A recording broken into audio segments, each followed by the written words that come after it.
বিসমিল্লাহির রহমানির রহিম। জননীকে তোরা বন্দি করেছিস, ভেঙেছিস ঘর বাড়ি, সে কথা কি আমরা জীবনে মরণে কখনো বলতে পারি?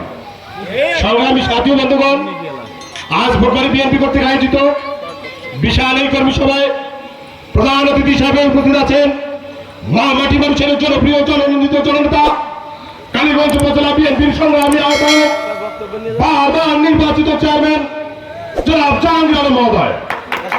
সেই সাথে প্রধান বক্তা হিসাবে উপস্থিত আছেন আমার আক্কেল আলী মাস্টার, সংগ্রামী আহ্বায়ক চন্দ্রপুর ইউনিয়ন বিএনপি।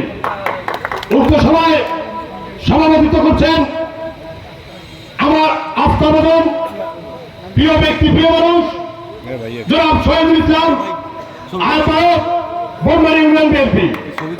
সেই সাথে উপস্থিত আছেন আজকের সভার সিনিয়র নেতৃবৃন্দ সহ অত্র ইউনিয়নের বিএনপি ও অঙ্গ সংগঠন সহযোগী সংগঠনের নেতৃবৃন্দ। সকলকে জানাই আমার প্রিয় সংগঠন বাংলাদেশ জাতীয়তাবাদী ছাত্রদলের পক্ষ থেকে শুভেচ্ছা এবং অভিনন্দন। সংগ্রামী সাথী বন্ধুগণ, আমি বেশি কথা বলবো না, শুধু একটি কথা বলেই আমি আমার বক্তব্য শেষ করছি। সেই কথাটি হচ্ছে, সাম্প্রতিক সময়ে এই ফ্যাসিস্ট সরকারের অবৈধ প্রধানমন্ত্রী, বর্তমান প্রধানমন্ত্রী দেশের নেত্রী বেগম খালেদা জিয়াকে নিয়ে আমেরিকায় যে মিথ্যা একটি বানোয়াট একটি একজন মায়ের সন্তান হিসেবে যে এরকম কথা বলতে পারে, দেশের নেত্রী বেগম খালেদা জিয়ার মৃত্যু কামনা করেছেন, তার প্রতিবাদে আমি এই সরকারকে বলতে চাই, এই সরকার সেদিন বলেছিল এই বুদ্ধি যায় যায় বয়স আজির কোটায়। সংগ্রামী সাথী বন্ধুগণ, আমি এই সরকারকে বলতে চাই, আপনি কি যুবতী নাকি? আপনি কি তরুণী? যে আপনার এখনো মৃত্যুর বয়স হয়নি?